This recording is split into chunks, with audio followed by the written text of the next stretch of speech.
Right, let's start financial instruments examples. The last Friday evening, I have explained the theoretical aspects of the classification of financial assets and the financial liabilities, the basic things of the financial instrument classification. Today I will take examples to discuss with you.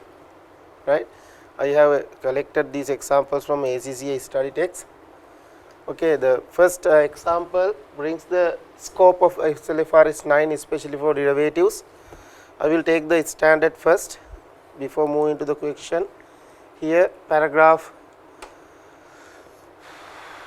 chapter 2, that is chapter 2, it's called paragraph 2. All the chapters under the paragraph 2 explain about the application, where you can apply this standard and where you can't apply this standard, right? Now, for an example, when you invest on, as I explained last Friday evening, when you invest on share capital with the on a business with the controlling power, is a subsidiary, it is out of this scope. Then when you invest on a business on ordinary shares with the joint control power or significant influence, it's eliminated from this scope since they are associate and joint ventures. In addition to that, the important part is this paragraph 2.4 and 2.5, right? These are important paragraphs to understand in the standard book. 2.4 explain this standard shall be applied to those contract to buy or sell non-financial items that can be settled net in cash or another financial instrument, or by exchanging financial instrument as if the contract were financial instrument, with the exception of contracts that were entered into and continue to be held for purpose of receipt or delivery of non-financial items in accordance with the entity's expected purchase or sales requirement. The meaning of this is this about the derivatives, right? You will, for an example, say you need to replace your machineries after 2 years, right? Say today, let's say November 1st, after 2 years, 2021, November 1st, you need to replace your machineries, right? Now, as the finance manager or risk manager, you see your currency continuously depreciating against the dollar. Machine will be imported from USA after 2 years, but your currency continuously depreciating against the dollar, therefore, you know you require to pay more currencies against the dollar value to buy the machine after 2 years. Therefore, best option in risk management, go for a forward contract. Clear? You can go for a forward contract to buy dollars after 2 years in order to pay for the machine, right? Once you enter into this contract, you will enter into the contract to buy the machine with the purchasing dollars. Clear? Now, due to the agreement, you will have a fixed price, $4, right? At that time, that a real rate, the spot rate after 2 years may be more than or less than you agreed. Clear? Therefore, you will have a gain or loss when you settle the dollar requirement. That gain or loss you will recognize as a gain or loss, but it won't be realized if you not sell the asset to outside or re-export. Got it what I am telling?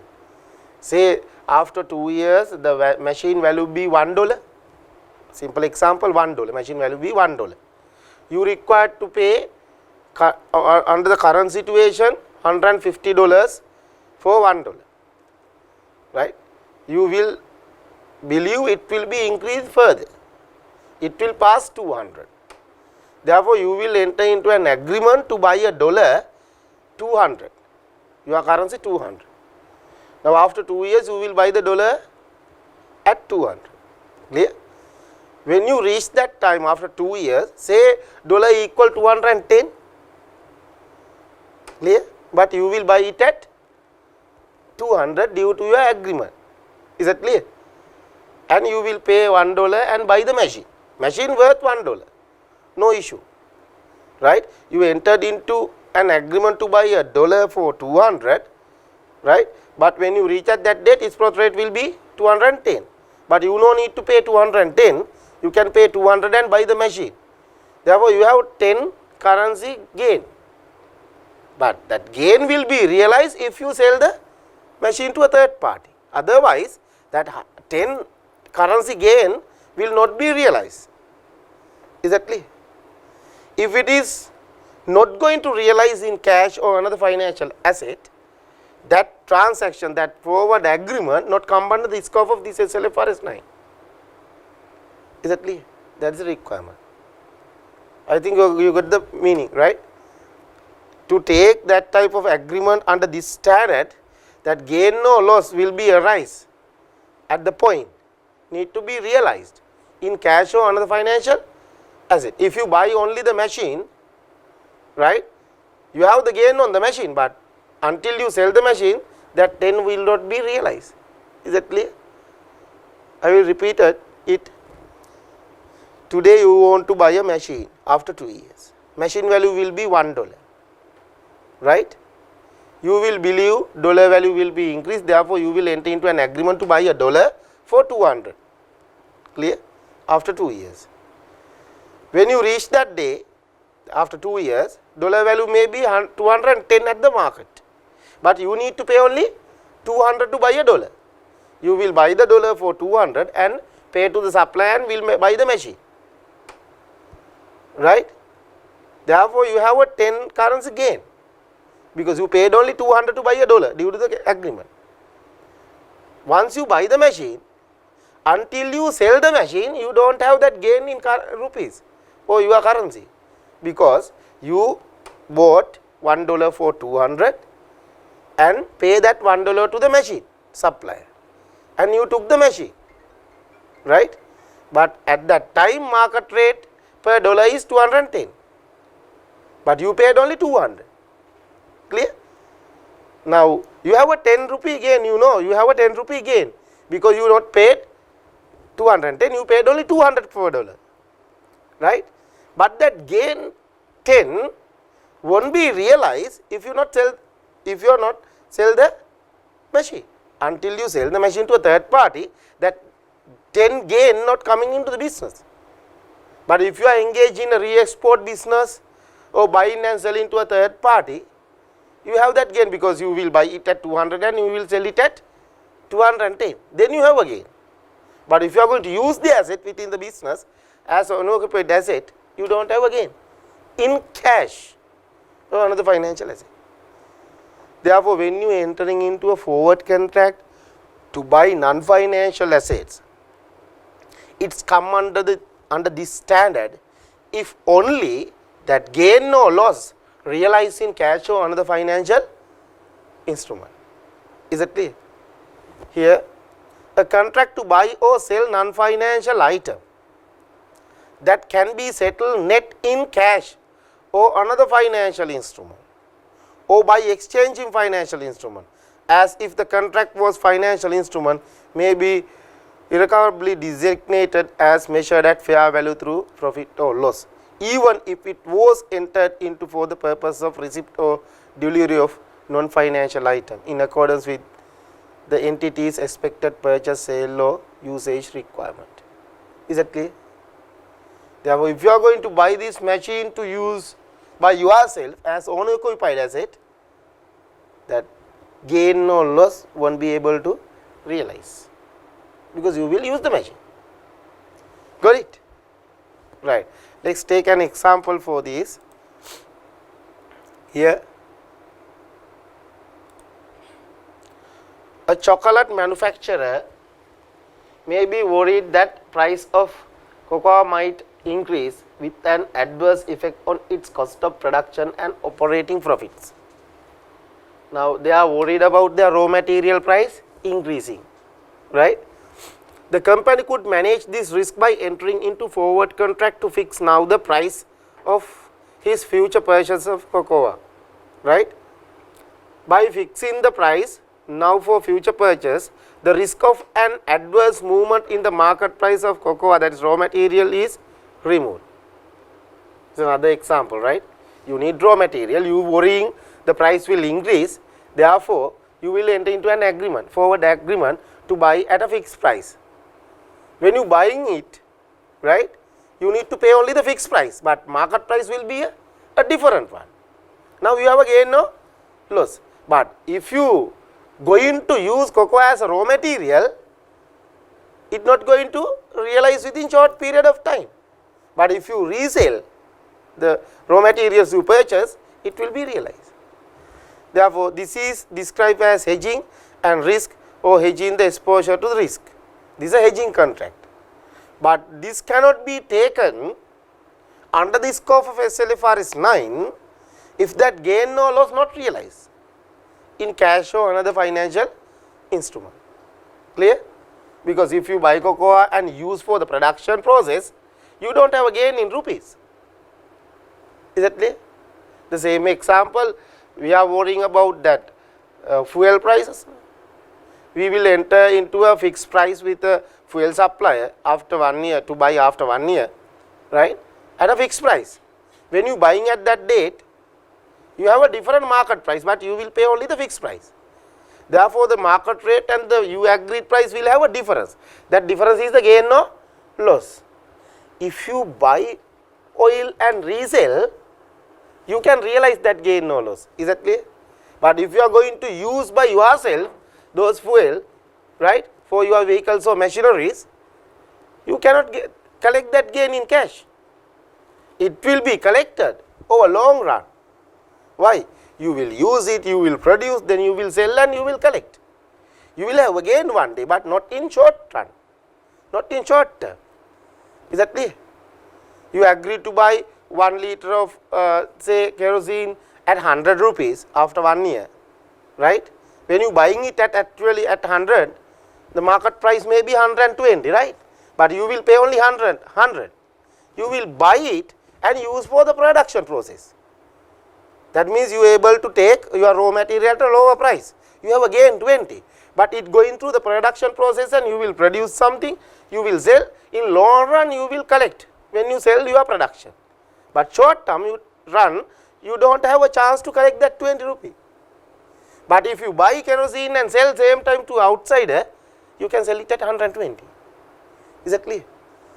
That's the point. If you can realize this gain or loss in short run by cash or another financial instrument, it's a hedging contract under the SLFRS 9. Otherwise, no. This is very important, right? These are the points can be tested in your exam, especially in CFR. Is that clear? Do you need to explain further with an example?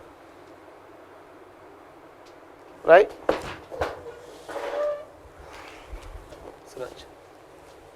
Say this is today, right? Today you will enter, the agreement says to buy 1 kilogram of gold. Say you have a jewelry producer, right? 1 kilogram of gold for $100, $1,000. Simple example, right? For $1,000. This will be exercised after 1 year, right? This will be exercised after 1 year, right? Now you have an agreement. Say this is after 1 year. Now you need to pay only $1,000 to buy the kilogram, right? Okay. Now on this date, market price, say $1,200 per 1 kilogram. Clear? Say market price 1,200, but you need to pay only, your cash outflow will be $1,000 due to the agreement document you have. Clear? Once you buy this, your double entry will be debit stock, credit cash, only $1,000. Why? You agreed to pay $1,000. Once you buy this, assume same time you will sell this, then you can sell it at 1,200. That means the 200 gain this 200 gain you earned due to the agreement will be realized within short period of time if you sell this. Is that clear? If entity sell, this will be realized in short run. Clear? If entity use as raw material, this won't be realized in short run. Is that clear? If you sell, will realize. If you use as raw material, not realize. Clear? This will be realized after many months or many days, because once you use it for the production, you will produce something, then you will sell, marketing, after you will collect from the debtors. It will take more time. That's why I am using the short run, long run. If you sell this, in short run this will be realized, this 200. Because you bought it at 100 and sell it at 1,200. Bought it at 1000, sold it at 1200. Immediately you have 200 gain. If you sell, right? But if you use as the raw material, it will take time to realize. Therefore, in this circumstance, you cannot apply SLFRS 9 out of this scope. Clear? But it will realize, you can take SLFRS 9 scope. Okay. This is very important point. You must decide, especially this IFRS 9, IFRS 15 and 16, all three standard guide you to filter your transaction before apply. Is that clear? For an example, now if you take SLFRS 15, according to the paragraph 9, you need to filter your transactions under 15 or outside the 15. Then if you take SLFRS 16 leasing, under paragraph 9 again, you need to filter your transactions to take under the SLFRS 16 or not. Therefore, all these three standards is highly helpful for the accountants to decide their scope. Clear? Right, let's take further examples. Suraj. The example 3. X Limited entered into a forward contract to buy a barrel of crude oil for $100 in 3 months' time. Now, how much you will pay? 100. You will buy oil after 3 months. This is not a financial asset or financial liability according to the definition, as it is not a contract to exchange cash or another financial asset, but rather it is a contract to exchange cash for oil. However, now it is outside the scope, right? Because you just buy material. However, such contracts are within the scope of SLFRS 9 if they can be settled net in cash or another financial instrument, unless the contract is entered into the purpose of receipt or delivery of non-financial item in accordance with the expected purchase, sale or usage requirement. The same sentence from the SLFRS 9. You just entered into an agreement to buy oil, right, for 100. Outside this scope, you cannot take forward contract, but outside this scope. But if you can realize any gain or loss arise due to this contract in cash or another financial instrument, you will take it into the standard. Therefore, that generally when you have buying and selling business, when you don't have longer stock turnover period, purchase same time you will buy, especially re-export business, right? You can apply SLFRS 9 because you will buy, in other side you will sell. Is that clear? This is doing car sale business from these days, because car values now increasing. In Sri Lanka, motor vehicles prices increasing continuously, right? They are buying and selling. They are entering into agreement with wholesalers in other countries. They are buying at a fixed price, and same time, sometime at the harbour they are selling to another party. Now that contract, the gain or loss realized the same time. Okay. Example 4. X Limited entered into a forward contract to buy a barrel of crude oil for 100 in 3 months' time.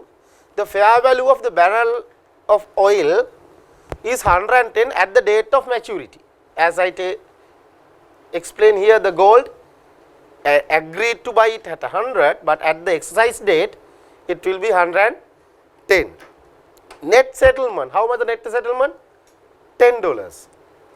You have a gain of 10 because you will pay only 100, but at the market it is, if another party buy at the same time, he will pay 110. Due to your agreement, forward agreement, you have to pay only 100.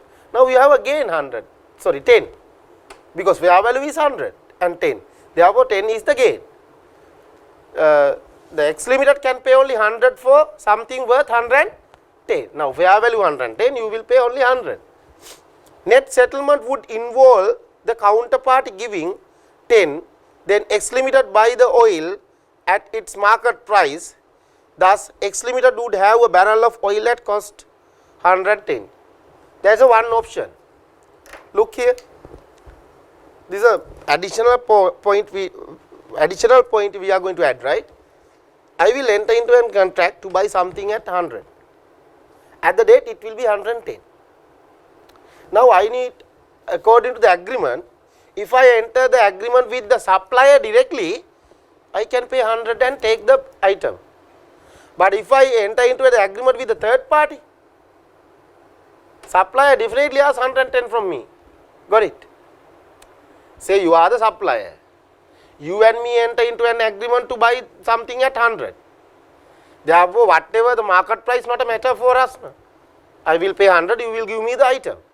But assume you are the supplier, but I will enter into the contract with the Suraj. Suraj will tell the market price will be 100, I will agree it. But you are the supplier, you don't know the agreement with me and the Suraj. Clear? Therefore, when I am going to buy the item from you, definitely you will ask how much?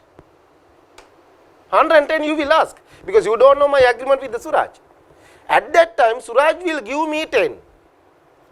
Then my 100 and Suraj will give me 10. Then I have 110, I will pay 110 to you. That is, I have realized that my gain in cash now. Is that clear? Then I can take this transaction under the scope of SLFRS 9. Clear? මේක නිකන් ඔට්ටු වලනවා වගේ වැඩන්නේ ගැම්මින්නේ අපිට මේක කරන්න පුළුවන් මම තහනම් කරලා තියෙන සෙන්ට්‍රල් බැංකේ මේක කරන්න මම දැක්ක ඊයේ ප්‍රතිනිධ පත්‍රේ දාලා තියෙනවා මේක කරන්න එපා කියලා ඔට්ටු වලන වැඩක් වගේ කරන්න පුළුවන් සප්ලයි පැත්තක තියලා දෙන්නෙකුට ඔට්ටුවක් අල්ලන්න දී මාකට් ප්‍රයිස් එක 100ක් වෙනවා කියලා එක්කෙනෙක් කියනවා මං කියනවා 110යි කියලා ඉතින් දිනුපෙ එක්කෙනෙක් පැත්තට යනවා ඒක නෙමෙන්නේ right? I will enter into the agreement with the Suraj to have it at 100. Suraj will tell, okay, if it is more than 100, I will pay the balance. I will tell if it is less than 100, I will pay the balance to you. But you are the separate supplier, you don't know my agreement. Therefore, I have to pay the market price to you. The balance will be settled in between me and the Suraj. Then that gain or loss realized in cash. Clear? Then it's come under the SLFRS 9. Okay. Now, note that we are not saying that this is how a forward works. The example is simply being used to illustrate what the settlement means.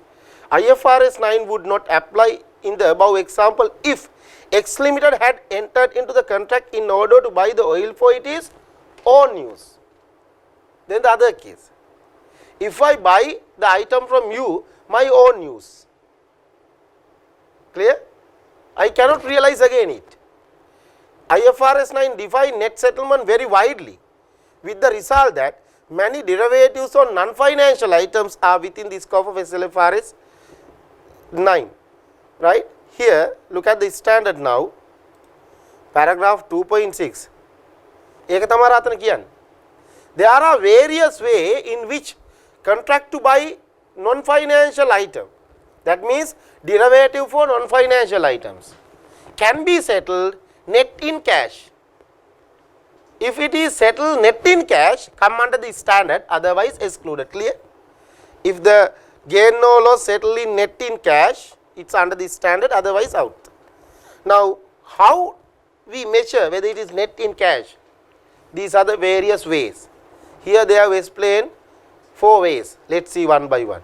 when the terms of the contract permit either party to settle in net in cash or another financial instrument or by exchanging financial instrument. According to the agreement, if I can receive or pay the gain no loss respectively, right, in cash, it's a settlement in cash. When the ability to settle net in cash or another financial instrument or by exchanging financial instrument, it is not explicit in the terms of the contract, but entity has a practice of settling similar contract net in cash or another financial instrument. Sometimes the settlement in cash may be in the agreement. Sometimes it may not be in the agreement, but as a practice, as a business practice, we have that method. Or when for a similar contract, the entity has a practice of taking delivery of the underlying and selling it within short period of time. If you buy it and sell the same time, automatically it will settle in cash. Got it? It's another way. There may not be a clause in the agreement to set net in cash, settle the net in cash, or no practice to settle net in cash, but you have a business practice to buy and sell the same time that item. Then you will buy at the agreed price and you will sell it at the market price. Then automatically you have the gain in cash. Clear? Or when the non-financial item that is the subject of contract is readily convertible to cash, under those circumstances, this come under the scope. Clear? Here, example, those points explained here. Let's take this example. A company lend 1 million, that's a financial instrument, not a derivative. I will explain this. From this point, right? From this point, we are talking about the paragraph 2.6. Clear? I will explain that part also. The various ways you have to settle net in cash. When ability to net settle in not explicit, but you have a practice. When entity has a practice to take in delivery of the underlying and selling it within a short period of time. These are the points they have taken. In the above cases, the contract has not been entered into for the entity to buy and sell the underlying commodity for its own use. Therefore, such contracts are in the scope of SLFRS 9. SLFRS 9 says that contract could also be net settled in neither of the following circumstances. That's why you have here 2 and here 2. All together in the standard you have 4. Clear? Then what you need to do? Write down in your first page of the standard. What you have to write down? Here. Write down how to apply SLFRS 9(4)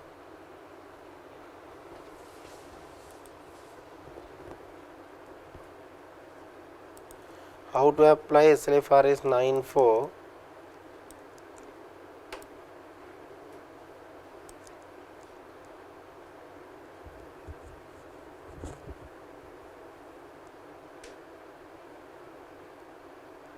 forward contract for non-financial assets.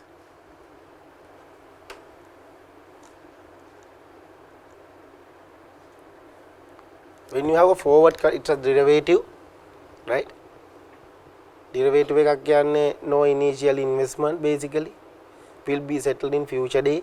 Value will be decided based on the future market rate, market factors.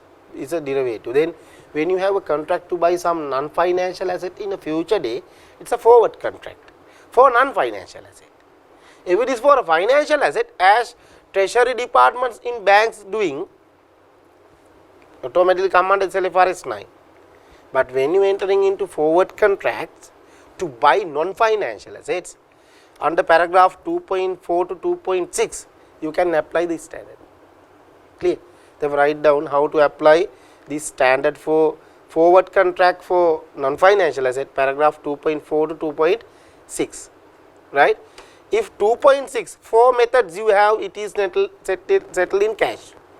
If that 4 point, one of the 4 point satisfying, you can take this standard, otherwise say it is not come under the SLFRS 9. Clear?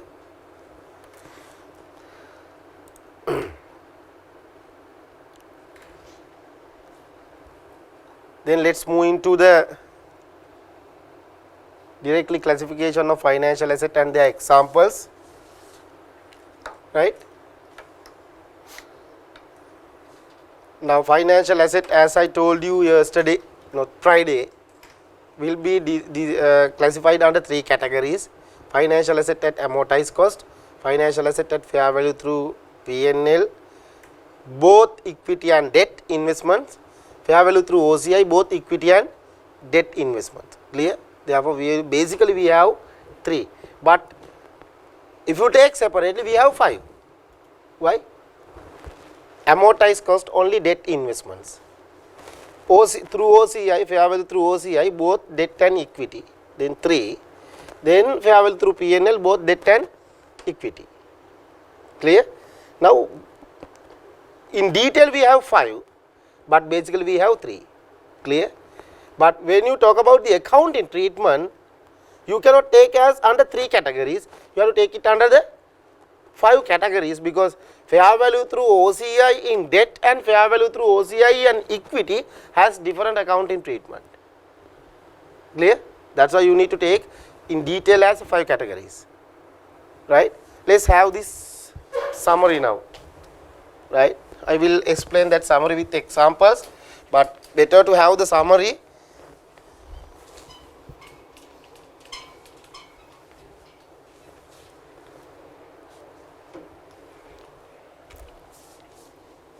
Financial assets,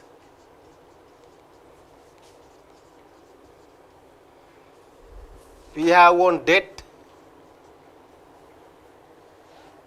without take like this: amortized cost financial asset,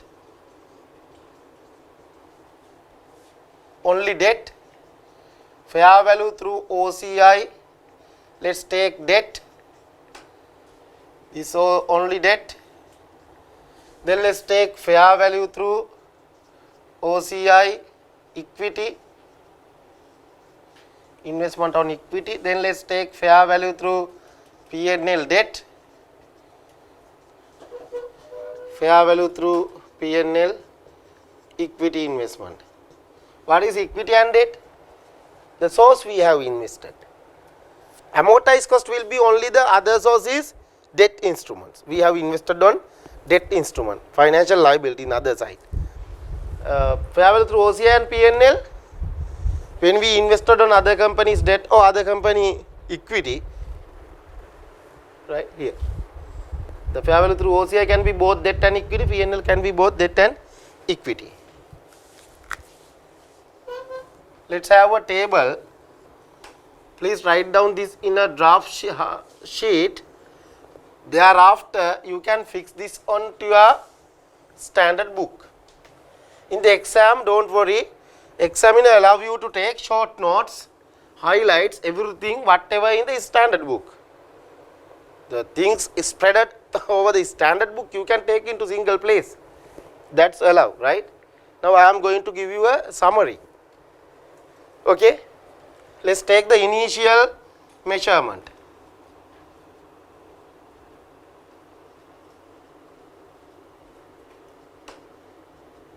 This is classification. Let's take initial measurement. Okay. In the initial measurement, amortized cost debt. Right? You know, in this case, these all cases, day one gain no loss will arise at the initial measurement, because all will be measured at fair value. Clear? Therefore, it's a common for all, measured at fair value. Got it? Therefore, the number 1,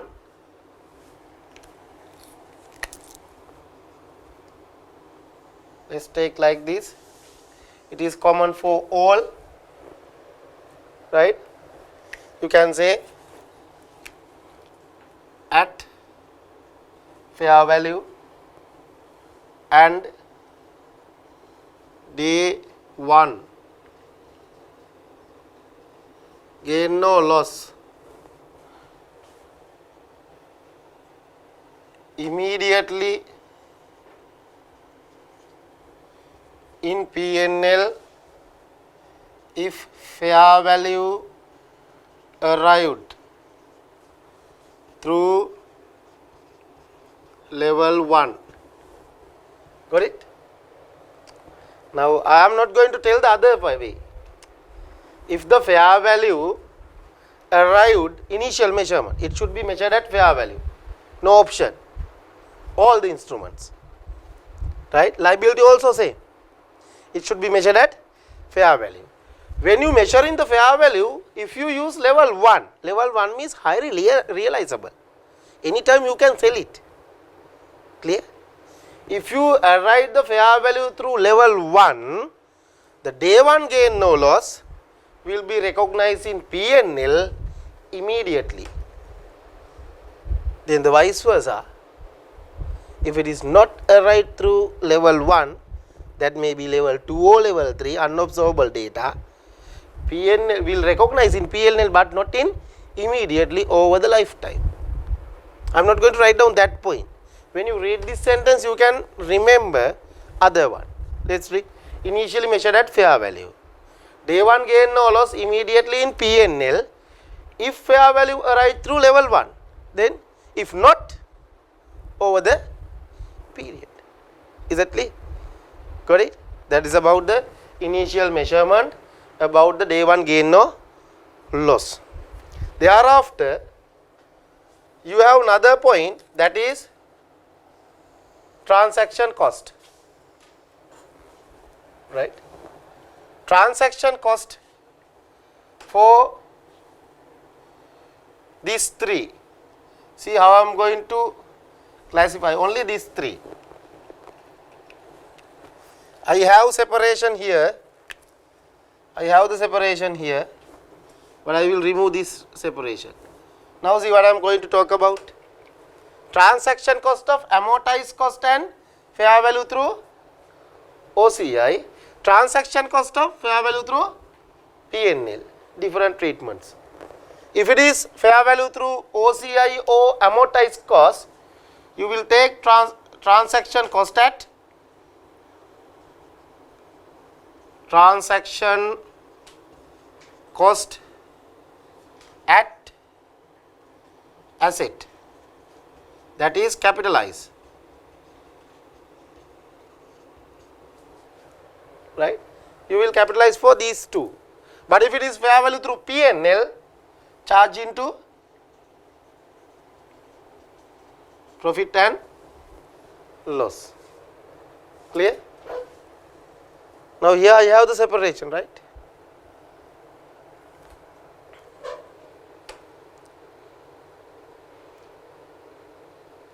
But in this measurement, you will exempt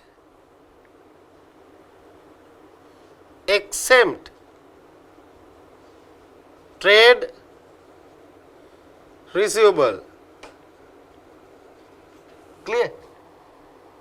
You can read paragraph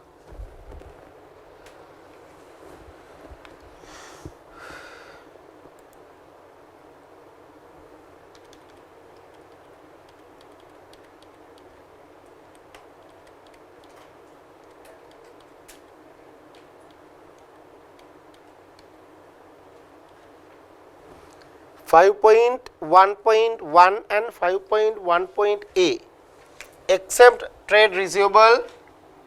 This is explained in paragraph 5.1.1 and other paragraphs in the initial measurement of financial instrument, not only assets.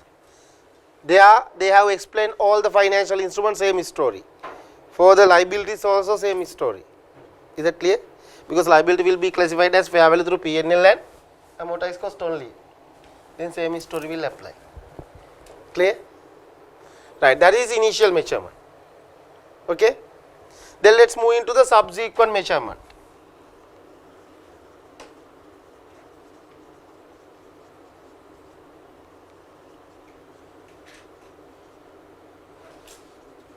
Then subsequent measurement as the classification. right? Subsequent measurement as the classification, but you need to learn lot of things. Here, when you measure amortized cost financial asset at subsequently, interest income is the first item you need to identify. Let's take here interest, right? I will take subsequent measurement, right? Subsequent measurement, interest or income. Sometime if it is a share capital, it's a dividend income, right? Therefore, interest income or dividend income. You can write down here interest income or dividend income. Is that clear? I think you cannot read these letters. I will tell you interest or dividend income. For debt you have interest income, for equity you have dividend income. Got it? Right. Interest or dividend income, what you can do? Right. Here, interest income will recognize open balance into effective interest rate for amortized cost. Open balance is to effective interest rate. What is the opening balance you have during the year? Will multiplied by the effective interest rate. Effective interest rate is the IRR of cash flows. When it's come to fair value through OCI debt, how interest will recognize? That is a very important point. Because fair value through OCI means you will measure fair value at that instrument at the end. But for the year you will have interest income because it is a debt instrument. How you will calculate? Like this. Open balance minus fair value balance at the same open fair value balance, right? You have, this is measured at fair value through OCI. Therefore, in the balance sheet you have two ledger accounts. One is the asset account, other is the fair value gain or loss account. Is that clear? Because you will recognize fair value gain or loss through other comprehensive income and it will be presented under the equity as a reserve. Therefore, in the ledger account, in accounting, bookkeeping, you have two ledger accounts, asset account and the fair value account. You will take the difference, asset balance minus fair value balance. I will write down like this rather than open and fair value, right? You will take the difference of asset value minus fair value balance. Clear? Then difference will be multiplied by effective interest rate. Is that clear? Because this is recorded at fair value, but interest should be calculated on the amortized method. Is that clear? Once you eliminate fair value balance from the asset balance, same opening balance will arise. Is that clear? That's the way. If you maintain it at amortized cost of fair value through OCI, both debt, only difference is this value over O understated by the fair value and that reserve recognized in a separate ledger. If you eliminate that reserve balance from the fair value balance, the remaining balance is the amortized value. However, in both cases, interest will be calculated on amortized value. Here on the amortized value, open balance, to take amortized value from the asset value, you need to eliminate the fair value. Finally, interest income in both cases will same. Is that clear? But here you have dividend income, am I correct? Equity. It is in P&L. Dividend income, cash debit, P&L credit. In profit and loss.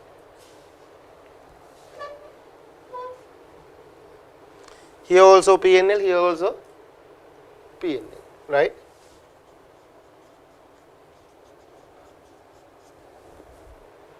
Okay.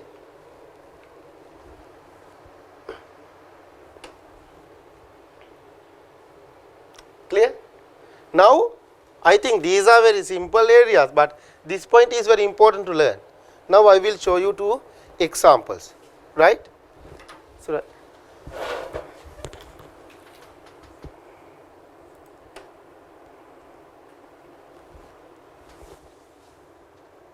now this is a financial asset, right? A loan, purchase a loan, financial asset.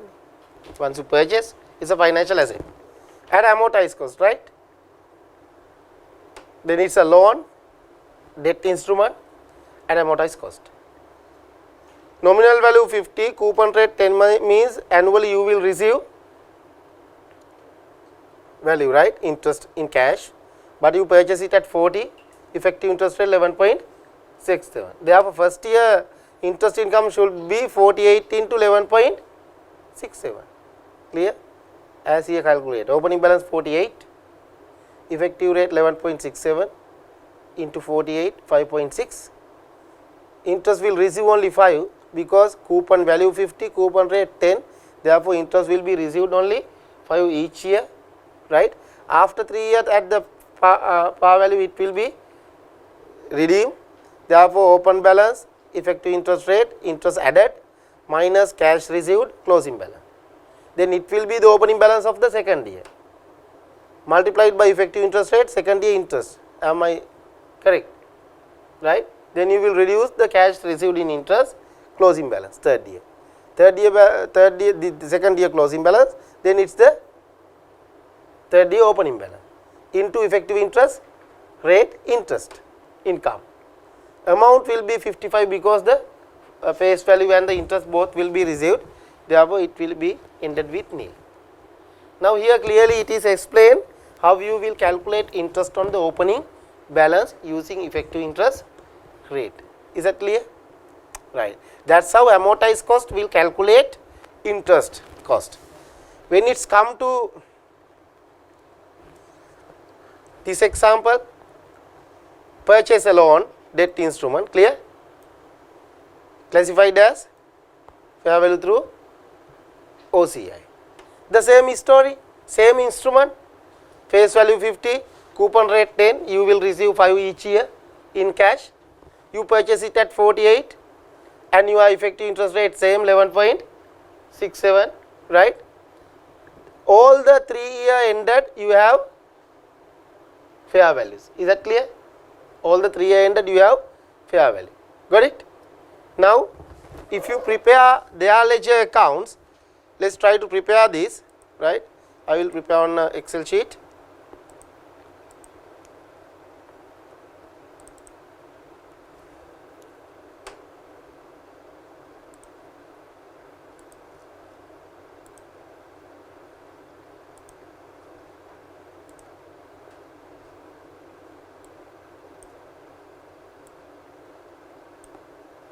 Let's take like this. You have purchased your asset, therefore you have paid cash to buy the asset at 48 million. Clear? This is the ledger account, T account, right? I am using the T shape.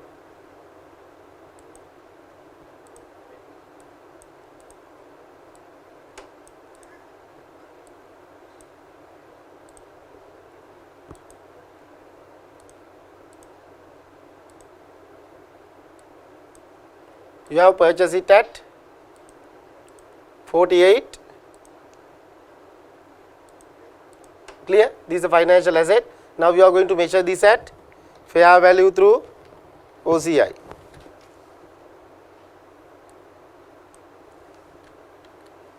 Okay? You purchase it at 48. The same story. You have same face value, same interest rate, coupon rate. You purchase at the same value, effective interest rate is same, but each year end you have been given separately fair value. First year end fair value 49.2. Now, you will continue everything as amortized cost. Interest income will be recognized in P&L, right? Interest income, credit into P&L. How you calculate interest? 48 into 11.67%, right, first year, because the opening balance is 48. Then you have interest as here 5.6, right, interest will be 5.6. You receive cash at the end of the day year 5 million, therefore your closing balance will be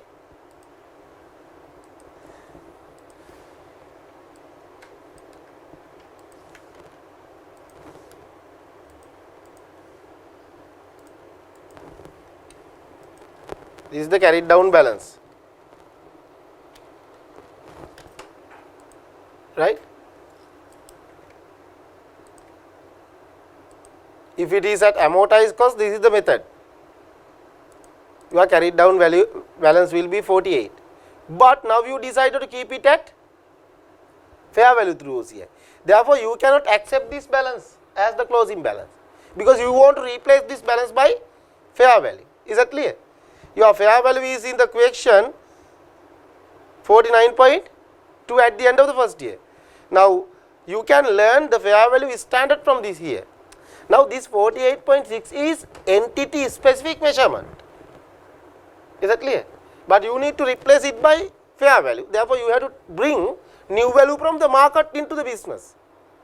Therefore, you bought a value from outside, it was 49.2. Therefore, you will replace this by 49.2. Therefore, new balance will be 49.2 for the next year. This is brought forward balance. Clear? Now, this account not telling. If you take this side, I think it is greater than that, 54.2, right. Now, if you take the sum of this side, it is greater than this side, right. Therefore, you need to reproduce the total of this account, getting this balance into this side, it is more than that. Therefore, you will take the same value into this side. Now, there is a difference, right. That difference need to be taken to this side as fair value gain. Clear? It goes to where it goes to? Other comprehensive income, right. That value will be balance minus this 2.6. Now, 0.6 is the fair value gain or loss. Can you remember, if it is followed amortized cost method, the closing balance will be 48.6, remember. Now, in the fair value method, it is 49.2. If you followed amortized cost method 48.6, fair value model 49.2, difference is 0.6. Since you have brought new value to the balance sheet, right, you need to identify the reserve. This reserve debit here, credit fair value reserve account. Therefore, same time you have another account, OCI reserve account. In the OCI reserve account, you have a balance 0.6 as the beginning balance, end of the first year. Clear? Now, when you come into the second year, now second year, as the previous year, you need to recognize the interest income in P&L. Now, what I need to tell you, you cannot calculate interest on this balance, because this is not the amortized value. That's why I told you on the whiteboard how you have to calculate the interest. 49.2 minus 0.6, the fair value reserve you had. If I take it now, same time you need another ledger account, right? That's called fair value account, right? Let's take an account here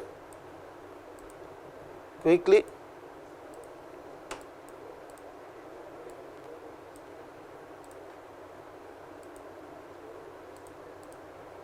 Here fair value reserve, this goes to the equity. When you recognize 0.6 gain here, this 0.6 gain debit asset account, credit reserve account, right, as asset. you have 0.6 reserve.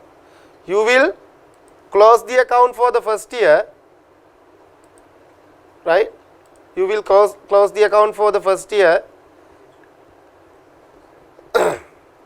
Then you have a balance carried down here, carried down balance 0.6, carried forward balance 0.6, that is brought forward balance 0.6. When it's come to the second year, to calculate this interest, take this balance, take this 0.6 balance, then take the difference. Is that clear? This is the balance of the asset at fair value. That fair value reserve recorded here at 0.6. Therefore, to take the amortized cost, what you need to do, right? Take the asset balance, then minus fair value balance from it, then multiply it by 11.67% as the effective interest rate. Clear? Once you calculate the interest will be the same interest as the amortized cost method. Therefore, you will calculate interest, this equal 49.2 minus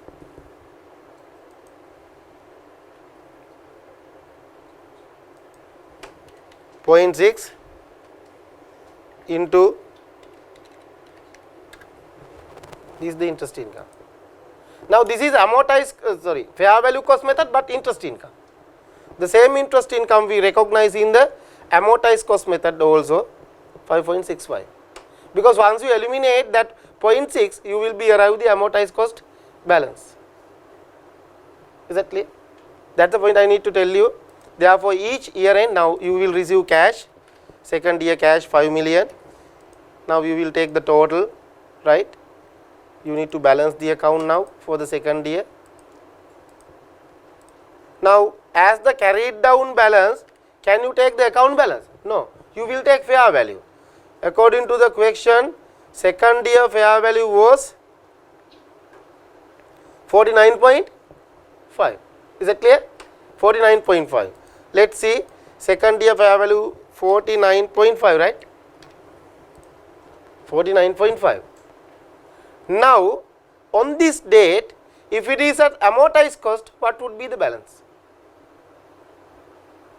If it is at amortized cost, what would be the balance? 49 minus 49.2 minus 0.6. Then you have 48.6. Clear? Plus interest minus 5. It will be 49.2. 49.2 different value. If you follow that amortized cost method, yeah, 49.25 will the amortized cost value.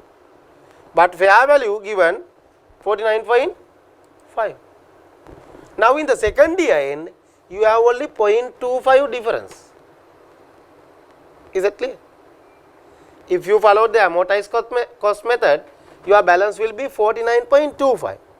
Now you have 49.5. Is that clear? Therefore, you have a fair value gain at the end of the second year only 0.25. Clear? Meaning of this, in this fair value account, at the end of the second year, balance would be 0.25 carried down and brought forward 0.25.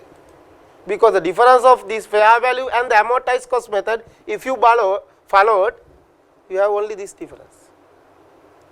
The meaning of this, the original reserve reduced by 0.35. Is that clear? It is reduced by 0.35. Then this need to be charged into the asset account. Here debit, then asset account, credit, fair value loss, 0.35. Now if you take the total, both sides will tally. Okay. Therefore, now when you take their fair value at the end of the second year, compare it with the amortized value of that same asset. Then you have a difference, that would be the closing balance of the fair value reserve. Then introduce that fair value reserve closing balance into the fair value reserve account. Then you will have the yearly gain or loss when you compare opening balance and the closing balance. Clear? Likewise, you have to continue this up to the third year. Right? Got it? Now let's see the calculation here. This is the question as I told you, the fair values.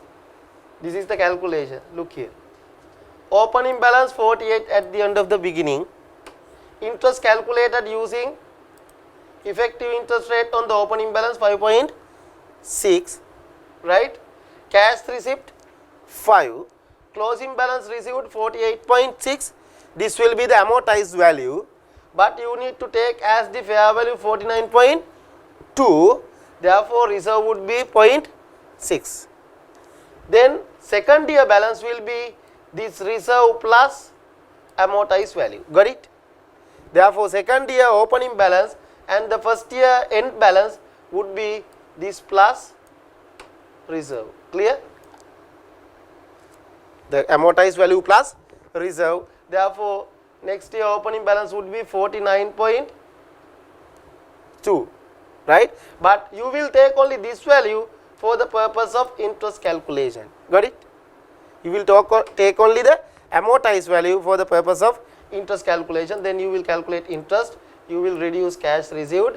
Then you have the closing balance 49.25.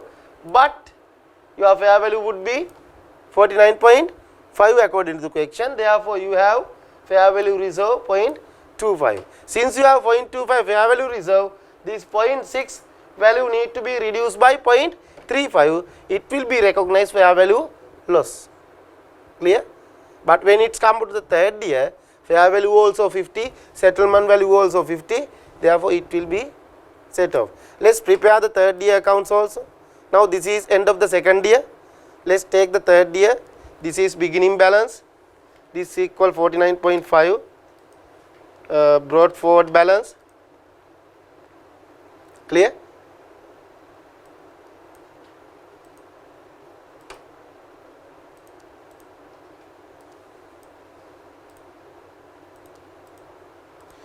Now you need to calculate interest in P&L, right? How you calculate? You will take 49,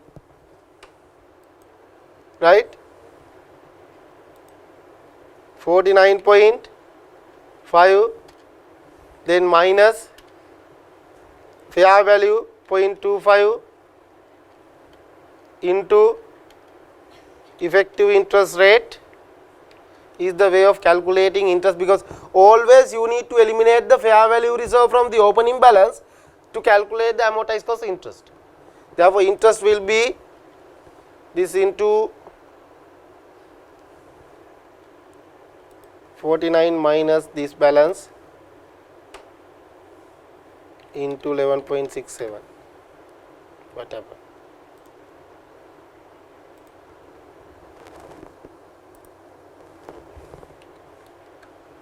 5.775.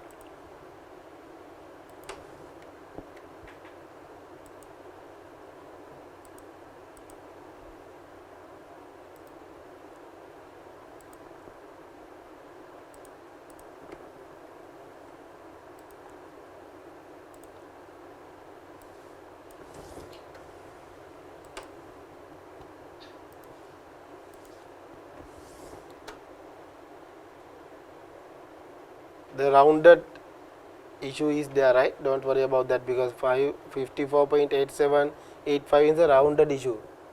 Clear? Because here we have rounded this figure 5.67, right? That's the issue, rounded issue. Now here this is the third year interest income. You received cash. Actually you receive 55 cash. This is the third year. Clear? Now here also value how much? Look at the total. Let's total the third year accounts.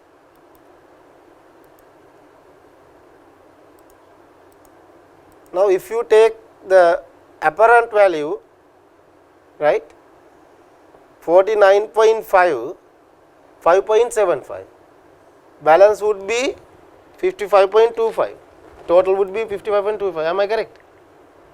Here you have only 55, can you see that? But value would be 55.25. Why? You have increased reserve, clear? Therefore, this reserve should be transferred to asset account to close the account.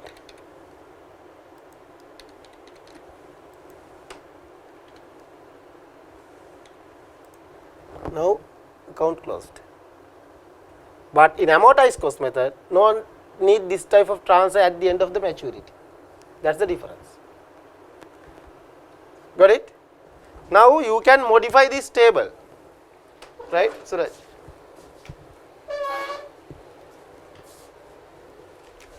Now this is the calculation of interest. I think you have understood how calculate the interest on amortized and fair value through OCI. Clear? Thereafter, measurement. How we measure? Closing balance. In amortized cost, closing balance means open balance plus interest at effective interest rate minus cash received. Agreed? For amortized cost method, closing balance will be opening balance plus interest at effective interest rate minus cash received. Then you will have the closing balance. But when it's come to the fair value through OCI, closing balance will be fair value. Clear?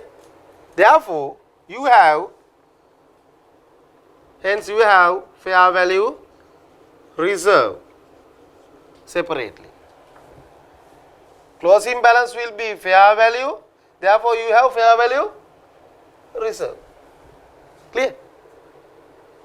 Here you have fair value, you have fair value reserve. Same story. Here you will record at fair value, gain no loss, no reserve goes to profit and loss. It's added to the retained earning. Fair value in P&L. No reserve. Therefore, write down at fair value, no reserve. At fair value, no reserve. Is that clear? In these cases, you have reserve. Since you have reserve, you will reduce reserve from the asset to calculate the interest. Clear? Here no interest, you will receive only dividend, but you have the reserve. Clear? In both cases, reserve need to be transferred to the asset account at the maturity. Clear? Therefore, write down at maturity, reserve will transfer to the asset.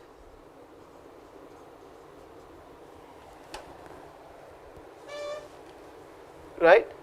At maturity.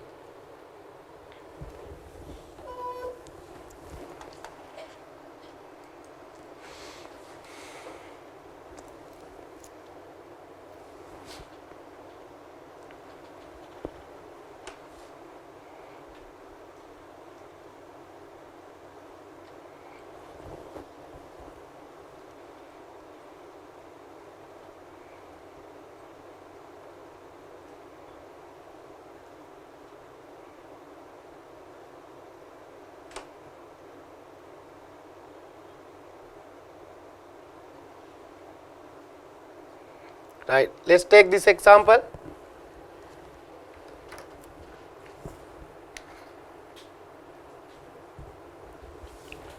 An equity investment is purchased.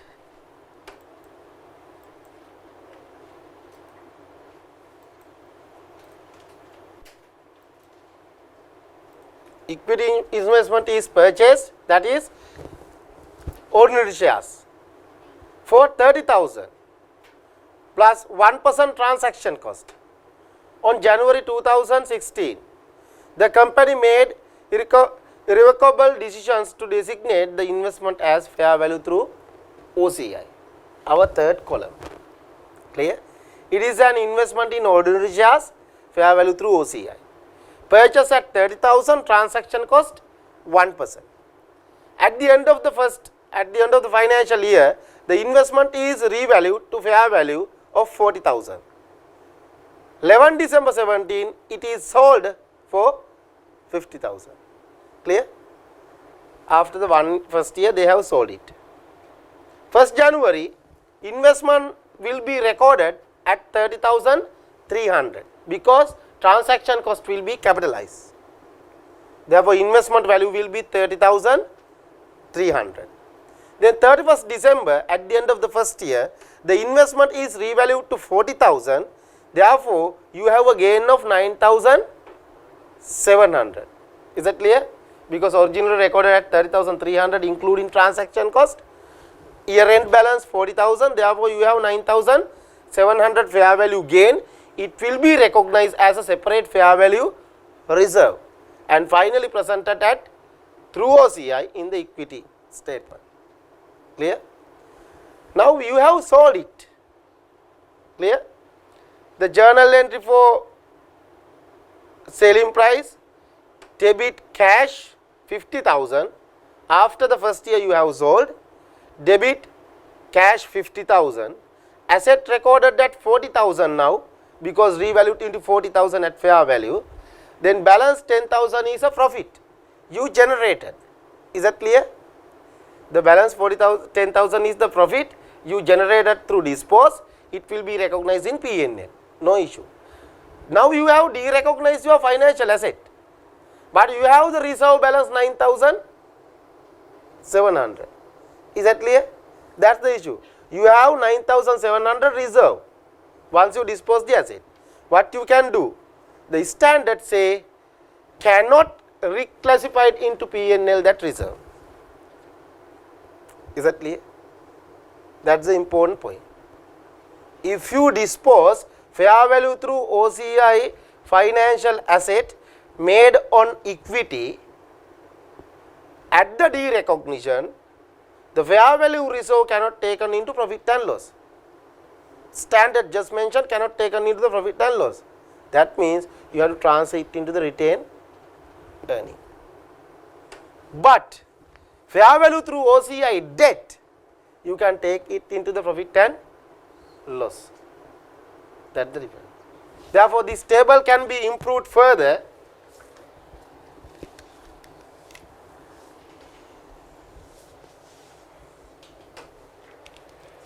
Sorry. The point number 3, derecognition.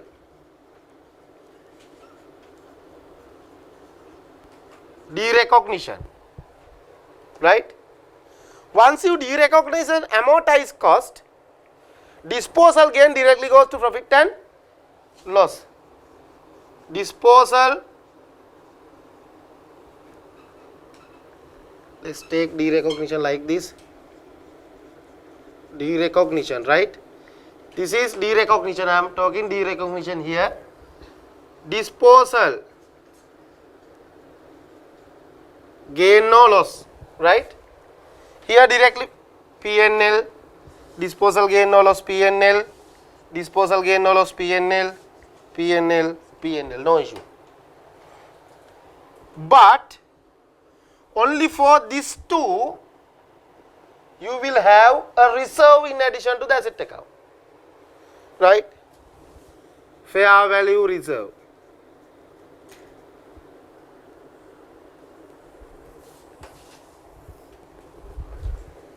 Fair value reserve. These two not applicable. Fair value through P&L because reserve already in the P&L. Amortized cost not applicable, not measured at fair value. Only these two it is applicable, right? Once you derecognize the asset, fair value through OCI on debt, reserve in P&L. you need to transfer into the P&L. But when it is fair value through OCI in equity, reserve cannot in P&L. Is that clear? You cannot reclassify into P&L. That is, you have to take into retained earnings. Clear? That is the most important part. Now we have learned financial assets under three categories: initial measurement, subsequent measurement about the income and the closing balance, derecognition, disposal gain and fair value reserve. Right? Here this is derecognition is the topic, disposal gain all the cases it goes to P&L, fair value reserve only for these two, others not applicable. If it is fair value through OCI debt, it is in P&L, entire reserve transferred to P&L, but fair value through OCI equity, it goes to retained earning as we discuss here. Clear? Now I will show you fair value through OCI debt disposal example, because we have discussed fair value through OCI equity example, and I told you the reserve goes to retained earning, not to the profit and loss. You cannot take into profit and loss. Let's take an example for fair value through OCI debt now.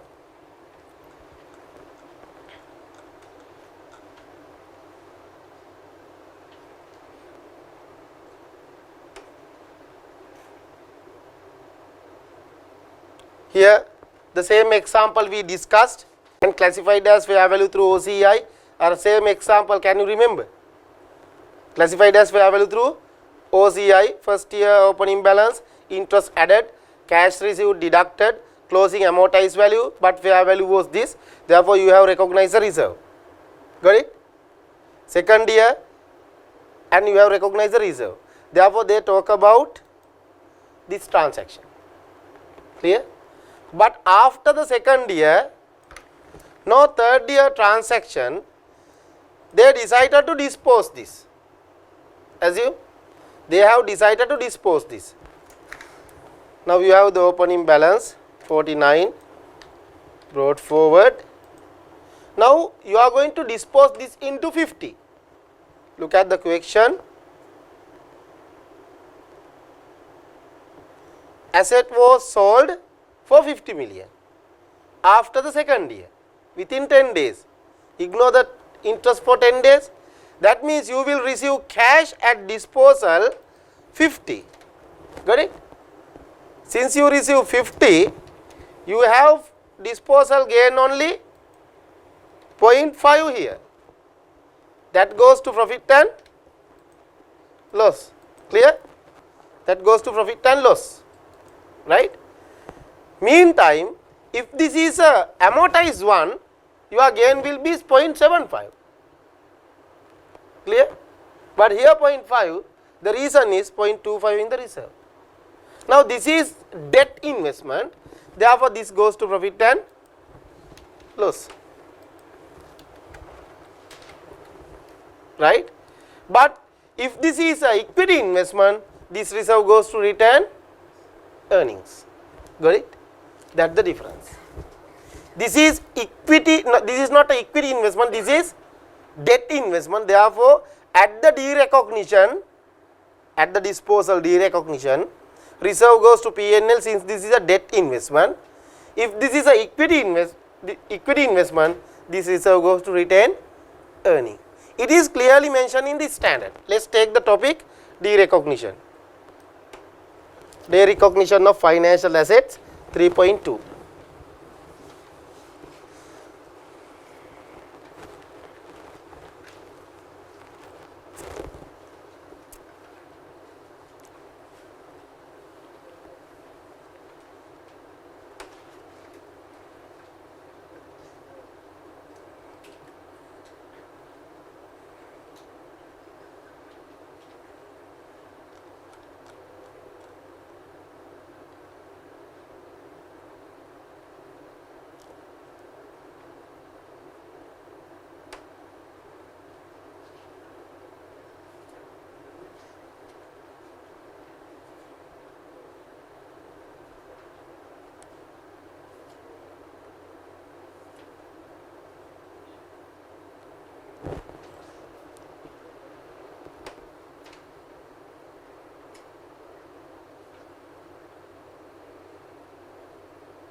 A part of that derecognition explained here about that accounting treatment.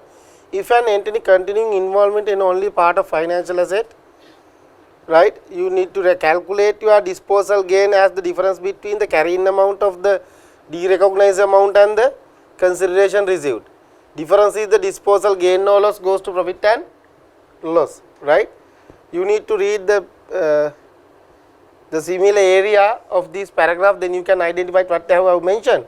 But what we can do easily, take your first page and summarize like this, right. I have given one point now already. The second point, write down, at derecognition of financial asset,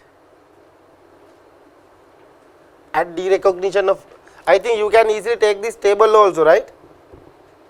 But just write down a note, at derecognition of financial asset,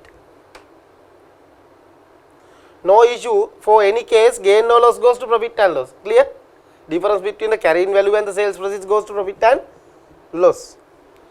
Fair value through OCI on equity, under that write down, fair value through OCI on equity, reserve goes to retained earning. Fair value through OCI on debt, reserve goes to P&L. Clear?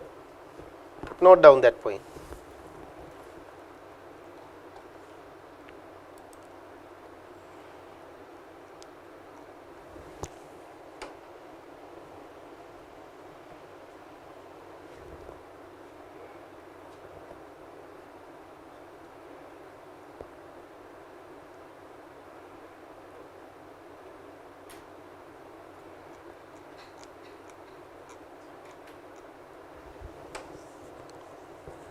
Now, my next point to explain is the impairment,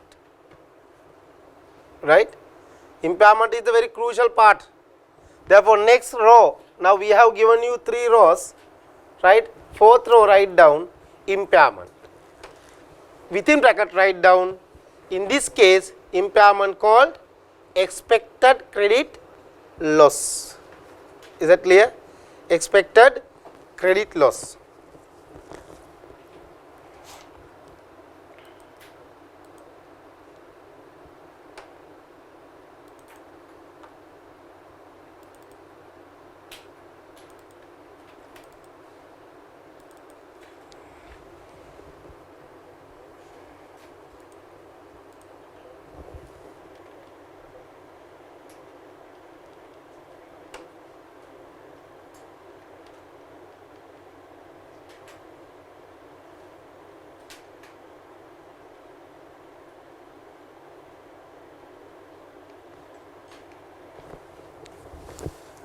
Okay. Now, the first thing under the impairment of financial assets, you need to know which financial asset I can impair. The following financial instruments are included within the scope of impairment requirement IFRS 9 financial instrument. Debt instrument measured at amortized cost, because it is at cost, therefore you need to impair it. Debt instrument that are measured at fair value through OCI. Loan commitment except fair value through P&L. Financial guaranteed except fair value through P&L. In all of these cases, the summary is when a financial asset measured at fair value through P&L, it is automatically impaired. Therefore, no need to test for impairment again. But a financial asset measured at amortized cost of fair value through OCI, in both cases you need to apply impairment. Why? Even though it is fair value through OCI, change does not goes to P&L. It is in a separate reserve. Therefore, you require to impair it. If there is an impairment, you need to take into the profit and loss. Is that clear? Therefore, impairment will be applied only for amortized cost financial asset and fair value through OCI. Is that clear? Then the impairment model. This is just like batting by T.M. Dilshan. Getting the expect risk, you are batting. Playing Dil scoop. Not just like Donald Bradman playing 200 balls and he score 50 marks and keeping their average 99. They play safe, risk averse person. But now that expected loss model is risk lover person. He are getting the risk and doing. Therefore, from the first day you grant the loan or the financial asset, the first day you recognize the financial asset, you require to recognize the impairment. That's called loss allowance, expected loss model. Right? You require to recognize a loss from the first day of the instrument. That's why it's called expected credit loss. Therefore, this recognition of loss, previously in IAS 39, the impairment or loss allowance has been recognized, not has been, had been recognized, right? Now it is not practicing. It had been recognized once the default occurred on the financial asset. Once default occurred, you made a provision. Clear? Now, you require to recognize the loss allowance before the default occurred. That means, at the very first day of the instrument, you make a allowance. You will make a allowance for the expected loss. Until default occur, you make a allowance. That means a provision. In this model, now previously, once it occurred, you make a write-off. Got it? In the previous model, once default occurred, you make a write-off. But here, until default occur, you make a provision separately. Once it actually occur, provision will write off against the asset. Is that clear? What we are trying to do now? In the previous model, examiner may be tested that comparison, right? Because you are in the CFR, you had the both knowledge. IAS 39, you wait until the default occur and make a write-off. Then within the period, only one single financial year, you have a huge impact of impairment. You had it. Because say you have 5-year bond invested. First year no loss, second year no loss, you keep without considering it. But third year you may have a loss. Then you will recognize the impairment in the third year. Then you have a huge impact to the third year, P&L. Agreed? But in the new model, what will happen? First year you will make a provision. Second year you will make a provision. Then third year we will have the default. Then you will take that provision into the asset to write off.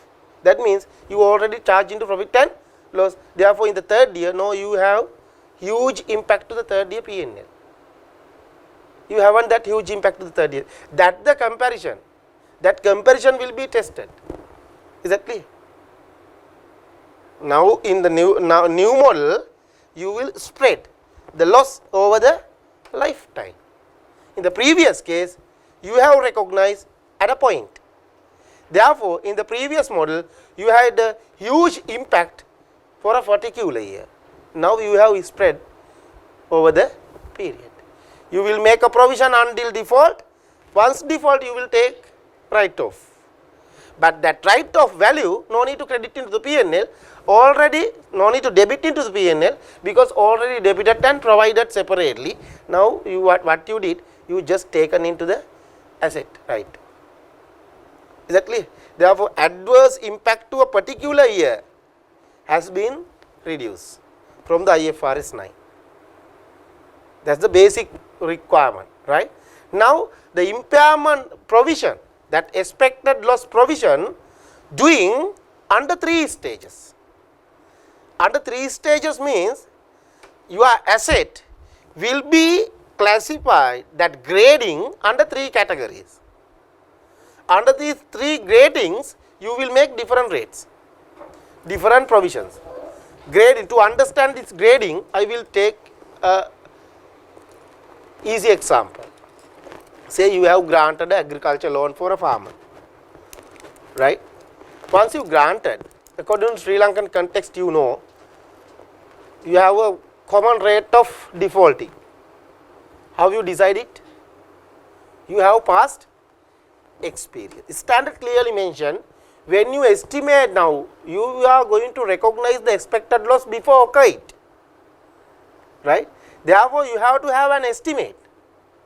How you can estimate? Once you grant a agriculture loan to a farmer, you don't know how much he is going to be defaulted, but you have past experience for same cluster, same group of farmers.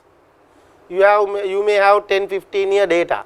Take that data and analyze what would be the average default of this type of farmer, and consider the future expectation and consider the current market condition. Therefore, when you make the estimate, take the past data, take the current condition of the market and estimate the future situation and decide what would be the default. At the very first day you grant, that means when you grant a loan, loan debit, cash credit, very first day. Same day you have to make a provision. But in the very first day, it's a pure, clear, fair loan. No default. At the very first day, no default. But you have to make a provision. Therefore, when there is no at least any indication of default, right? The 3 categories may be no default, indication of default, actual default. I told you 3 gradings: no default of the loan, no news any default, then indications of default, and the actual default. These are the 3 categories. Now, at the very first day, where it can be default stage or indication of default stage or no default stage. No default is a clear customer, clean customer, right? Because at the very first day. Therefore, when it is in the very first stage, or when you are believing that customer paying continuously, a clean customer, right, you will make only for 12-month provision. That means you will calculate the provision only for the next 12-month installment. Make a provision only for the next 12-month installment. Is that clear? Because it's a clean customer. But assume after few years, customer not defaulting, but you are getting information here and there, customer may be defaulted. How? The industry customer involved declining, country economy declining. Clear? The company customer working face some financial, customer continuously paying, right? But you are getting indication from the outside. Clear? Now you are starting to make a provision for the entire loan period, not only for the next 12 months. That's the second stage. Thereafter, few years later, customer actually default. Then you will make a lifetime provision again, but provision will taken into the asset account. Therefore, until loan or the financial asset reach into the third stage, until reach into the third stage, that is stage 1 and 2, you have a provision account. Asset will continue at the gross value. But when it reach the third stage, you will write off the provision value against the asset. Therefore, third stage onward, interest will be calculated. I told you interest will be calculated on the opening balance. But when it reach the third stage, opening balance will deducted from the impairment. Therefore, you will calculate interest on the net value. Here, the story I told you. Stages 3. At the first stage, no any issue, no any information. Is that clear? Clean customer, paying clearly, performing as a high credit rating customer, paying properly, stage 1, you will make a provision only for the 12-month installments, clear?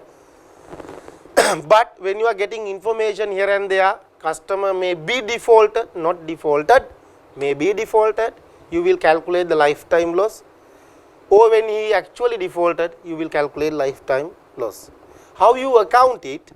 When it's in the stage 1 and 2 both, not actually defaulted, you make a provision, P&L debit, provision credit, or there are different ways. But in the third stage, you will write off the value against the asset. Clear? Now we have to summarize it for these 5 categories. Okay, let's take this. Suraj.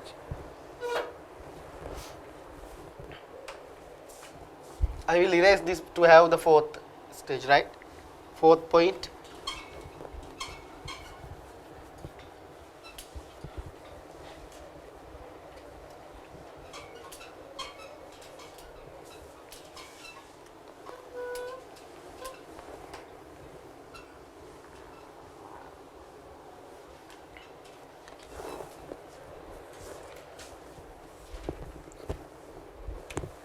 Now we are going to talk about impairment of financial asset. I have told you impairment will be applicable only fair value through OCI and amortized cost, not for them, because they are automatically impaired to P&L. Impairment, that is expected credit loss. In other words, loss allowance. Right? When it is at amortized cost financial asset, clear? If it is a amortized cost financial asset, at the stage 1,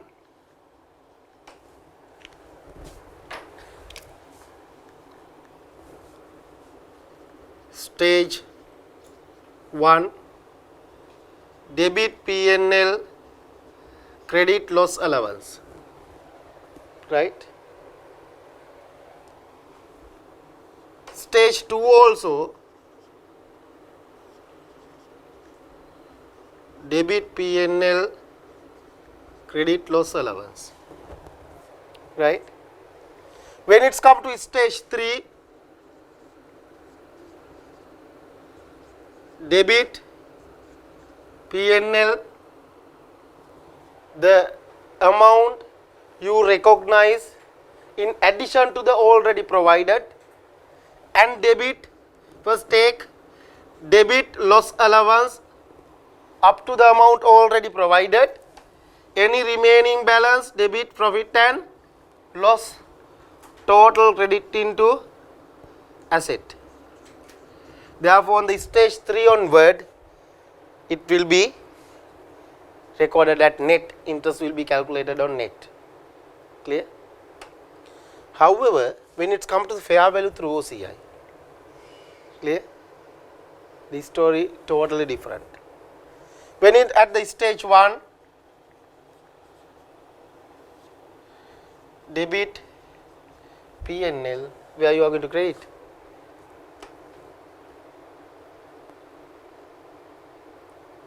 Loss allowance. Shall you take the standard first? Suraj. Impairment.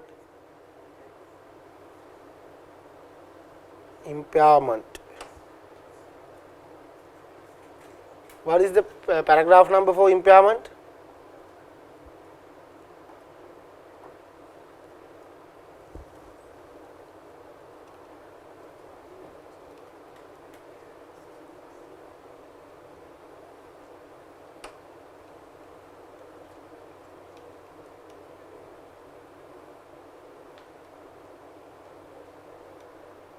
Yeah. Look here, paragraph 5.5 is the impairment. An entity shall recognize loss allowance for expected credit losses on financial asset that is measured in accordance with 4120 41.2a very simple 412 කියන්නේ මොනවද? සිකුරාදු ගන්නපුවා මතකයි. 41 මේ ඉතලා සිංහලෙන් කියන්නකෝ. මේ ප්‍රමිතේ ඔය නම් දිගයිනේ. ඉඳ නම නෙමෙයි කියන්නේ ඒක තියෙන තැන අංකේ. දැන් පුතාගේ ගෙදර ඇඩ්‍රස් එක අංක 7 නම් හරි. නම මොනවද කියන්නේ ඔයාව හඳුනන්නේ නම්බර් 7 කියලා. නම්බර 1000 ෆිල්ම් එක වගේ තමයි. They are not write down the name of the financial asset, they take the number of the paragraph. 412 කියන්නේ amortized cost financial assets. 412A කියන්නේ amortized fair value through OCI financial asset on debt. Clear? ඒක තමයි කියන්නේ loss allowance shall be recognized on those two. 412 is the amortized cost, 412A is the fair value through OCI on debt. A lease receivable, a contract asset or loan commitment and financial guarantee contract to which impairment requirement apply. හරි. ඒ apply කරන්න ඕන item. හරි. මෙන්න මේක බලන්න. An entity shall apply impairment requirement for the recognition and measurement of loss allowance for financial assets that are measured at fair value through other comprehensive income accordance with 412A. However, the 552 paragraph will talk about only fair value through OCI. මොනවද? 412A. You have to apply impairment for this fair value through OCI debt. However, the loss allowance shall be recognized. That was the question I raised from you. The loss allowance shall be අනිවාර්යයි. It is compulsory, shall be recognized in other comprehensive income, shall not be reduce the carrying amount from the financial asset at the balance sheet. Got it? Suraj. When you make a provision like this, when you prepare in the balance sheet, you have the financial asset and the provision account, just like PPE and depreciation provision. PPE and depreciation provision will take together and take the net on the balance sheet phase. Likewise here, amortized cost financial asset, you will take the net into the balance sheet. Financial asset minus provision. But when it's come to the fair value through OCI debt, you cannot make a provision account. Therefore, double entry will be debit P&L. You will wonder credit OCI. You have another reserve. In addition to the fair value reserve, you will have another reserve. Clear? That's the point. Since you have to credit into OCI, when you prepare in the balance sheet, you cannot reduce this balance from the asset. Under the asset category, you have to show the asset. Under the equity category, you have to show the reserve. This is a provision, but it is a reserve now under OCI. Clear?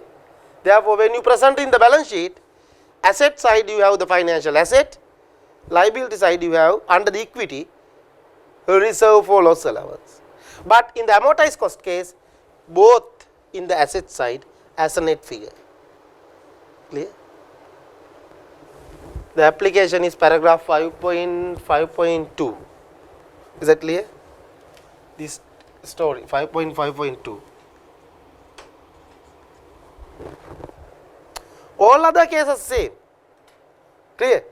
But you cannot make the provision as a provision, credit into OCI and recognize separate balance in the equity. Okay. Let's have an example now.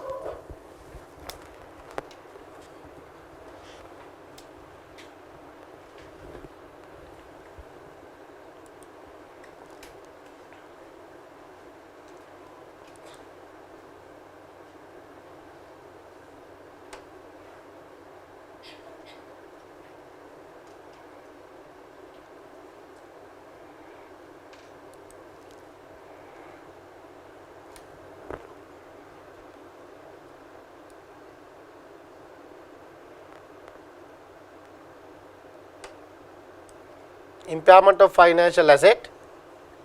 This is amortized cost, right? Since you have amortized cost, you need asset account and the loss allowance account. Clear? Both. Nominal value 50, nominal rate 10. Therefore, annually you will receive 5 in cash. That the maturity period 3 years, purchase price 48, effective interest rate 11.67. Loss allowance has been estimated.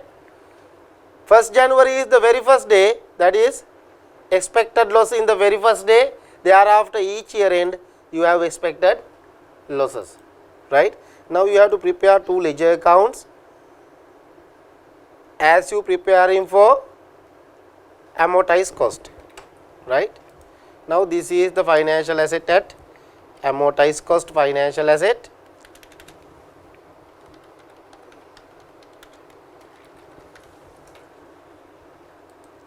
This is amortized cost. Therefore, you have loss allowance account. Clear?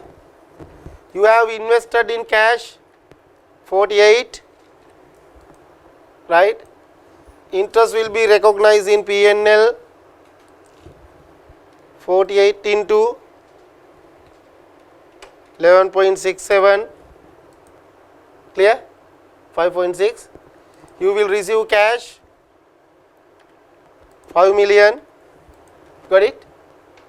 Therefore, you have closing balance 48.6. Your carried down balance will be 48.6.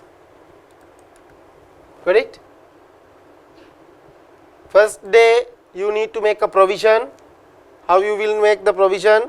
First day your loss provision is 1 million. Therefore, your double entry. First day P&L debit, here credit 1 million. But when it's come to the end of the year, first year end, it would be 1.5.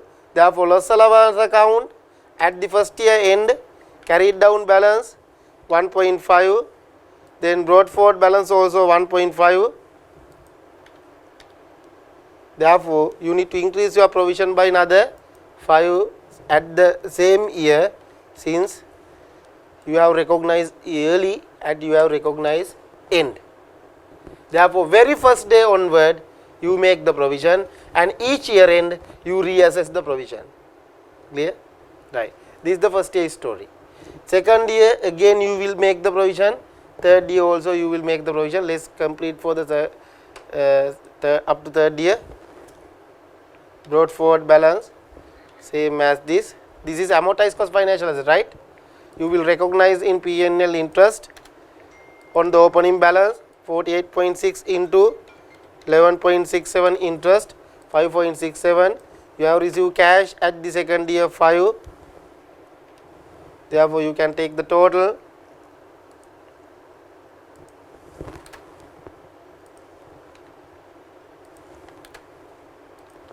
Closing balance will be this minus cash received. This is carried down balance, and brought forward balance will be the same, right? Same time, let's see at the second year end, loss allowance will be 1.2. Therefore, you need to prepare loss allowance closing balance 1.2 and the next year opening balance 1.2. This is carried down and this is brought forward. Therefore, you can see the balance reduced by 0.3. It is reversal to the profit and loss allowance. Is it clear? When it's come to the third year, you need to recognize interest on the opening balance, since it is amortized cost. This interest expense in profit and loss, interest income in profit and loss. In cash you will receive how much? At the third year end you will receive entire 55. Got it? Now if you take that sum, it is not equal. Clear? If you take the total here, that total will be 55.2. Here would be 55, because is a decimal issue, right? This would be 55 and this should be 55. Don't ignore this 0.2, right? 0.02, that's the rounded figure issue. Okay, right. Now this is tallied, but this is remain as it is. Clear? This was originally taken from P&L, right? Now subsequently reversal to the P&L if the person continuously paying. Therefore, you will reverse this into the profit and loss since this is amortized cost. Clear? Don't consider this. දැන් ගෙදර ගිහලා හොයන්න එපා මේ 0.02 එක මොකද උනේ කියන එක. හරි? Because the rounded issue is there, right? Okay. That's the way you have to take the amortized cost loss allowance. If it is suddenly impaired, this value directly taken into the asset. Right. Let's stop today. We'll continue the balance from tomorrow evening.